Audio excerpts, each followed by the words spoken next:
তো গাইজ আসসালামু আলাইকুম, আশা করি সকলে ভালো আছেন। তো গাইজ আমি আপনাদের আজ বলবো একটি জেনারেল এসির যে আউটডোর যে কানেকশন হয়, ইলেকট্রিক কানেকশন এবং কি আউটডোর থেকে যে ইনডোরে ইলেকট্রিক কানেকশনটা যায় সেটা কিভাবে কানেকশনটা হয়, আর এই কানেকশনগুলো কিভাবে করবেন আপনারা একবারে সম্পূর্ণভাবে আমি আপনাদেরকে বুঝিয়ে দেব।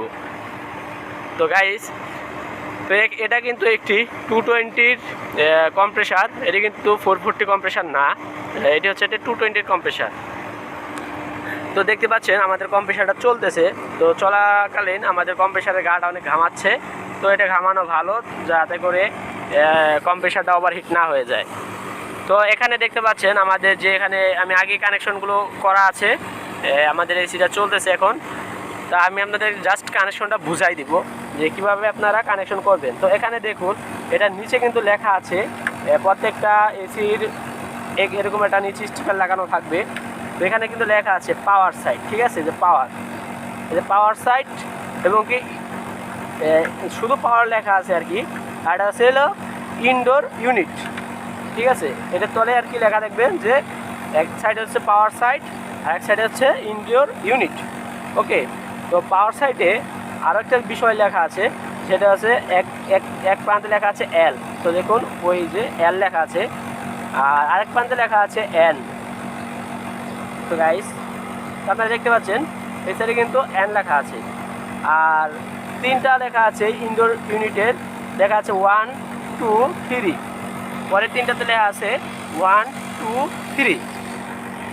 তো গাইস 1 2 3 এবং কি এল এবং এন এগুলো লেখা দেখে আপনারা কিভাবে বুঝবেন এটা কি ইনডোর থেকে পাওয়ার যাবে, আউটডোর থেকে পাওয়ার যাবে ইনডোরে, নাকি ইনডোর থেকে পাওয়ার আসবে আউটডোরে।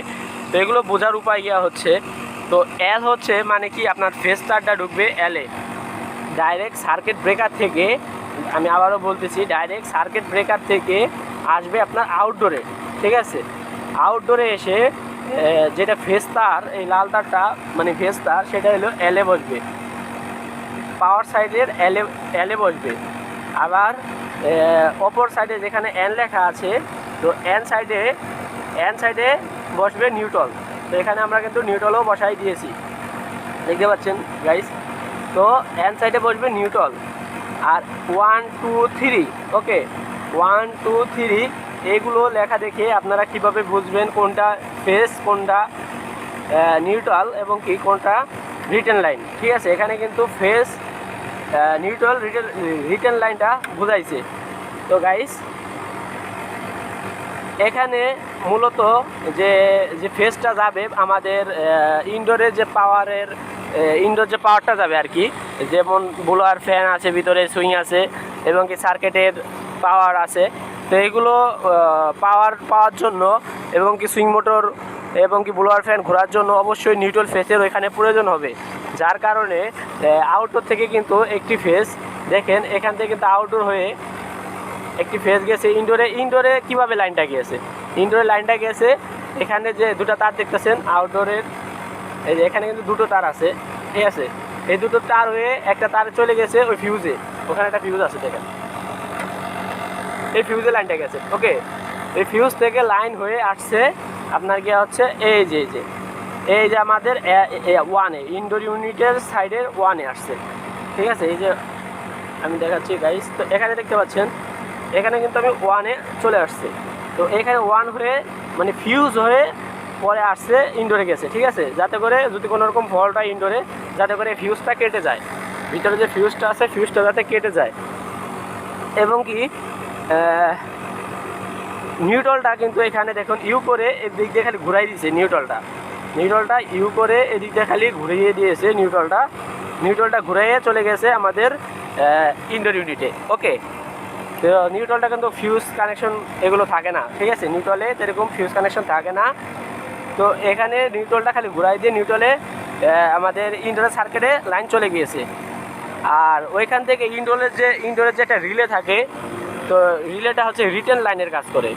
সেই রিটার্ন রিটার্ন লাইনের তারটা হচ্ছে আমাদের নীল তারটা আমরা ব্যবহার করেছি, সেটা হচ্ছে 3-এ। তো 3-এ আপনারা যে রিটার্ন লাগাবেন সেটা কিভাবে বুঝবেন, একটা পিসি খুলে তার বোঝা যাচ্ছে না যে কীভাবে আপনারা রিটার্নটা লাগাবেন। তো গাইস আমাদের কম্প্রেশনটা অটো হয়েছে, যার ফলে কম্প্রেশনটা এখন অফ হয়ে গেছে, ঠিক আছে। তো আচ্ছা ভালো হয়েছে, এখন আর কি আউট সাউন্ড আসবে না।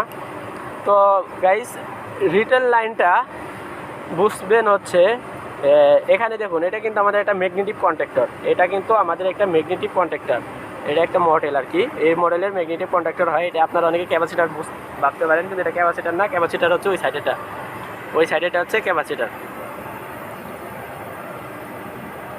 আর এটা হচ্ছে ম্যাগনেটিক কন্ট্যাক্টর। ম্যাগনেটিক কন্ট্যাক্টরের কয়েল লাইনটা হচ্ছে এই তারটা, এই কালো ব্ল্যাক তারটা আমরা লাগাইছি।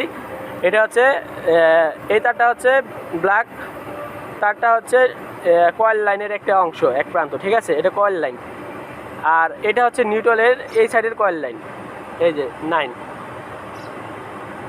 এই দুইটা হচ্ছে কয়েল লাইন। ওকে, এই দুইটা কয়েল লাইন, একটা ফেস একটা নিউট্রাল, বা A1 বা A2।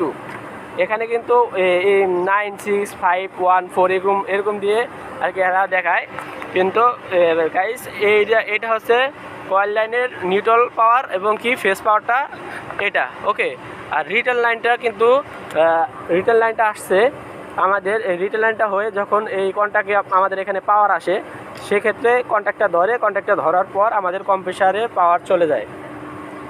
তো গাইস এইভাবে করে আর কি মনে করেন যে রিটেল লাইনটা বুঝতে হয় যে কন্ট্যাক্টের কয়েল লাইনটা কোন তারে গেছে, সেই তারের ওইখানে হচ্ছে আমাদের রিটেল লাইনটা, ঠিক আছে। যেমন কন্ট্যাক্টটা এখানে, কন্ট্যাক্টরের তারটা এখানে আছে, এই কন্ট্যাক্ট হয়ে চলে আসছে আমাদের এই পিনে, 3 নম্বর পিনে।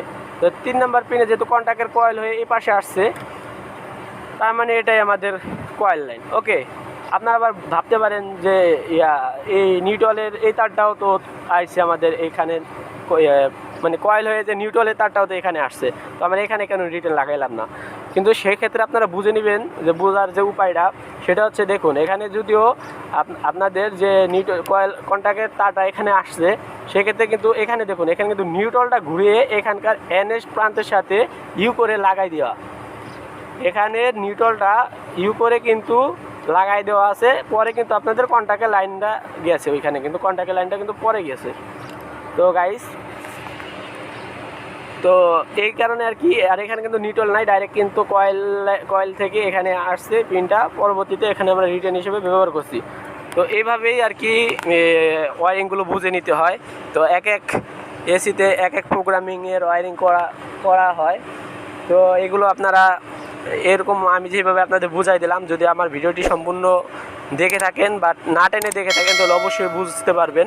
তো গাইস, ভিডিওটি যদি ভালো লাগে থাকে অবশ্যই ভিডিওটি একটি লাইক করবেন এবং কি চ্যানেলটি সাবস্ক্রাইব করে রাখবেন। সবাই ভালো থাকবেন, সুস্থ থাকবেন। আসসালামু আলাইকুম ওয়া রাহমাতুল্লাহি ওয়া বারাকাতুহু।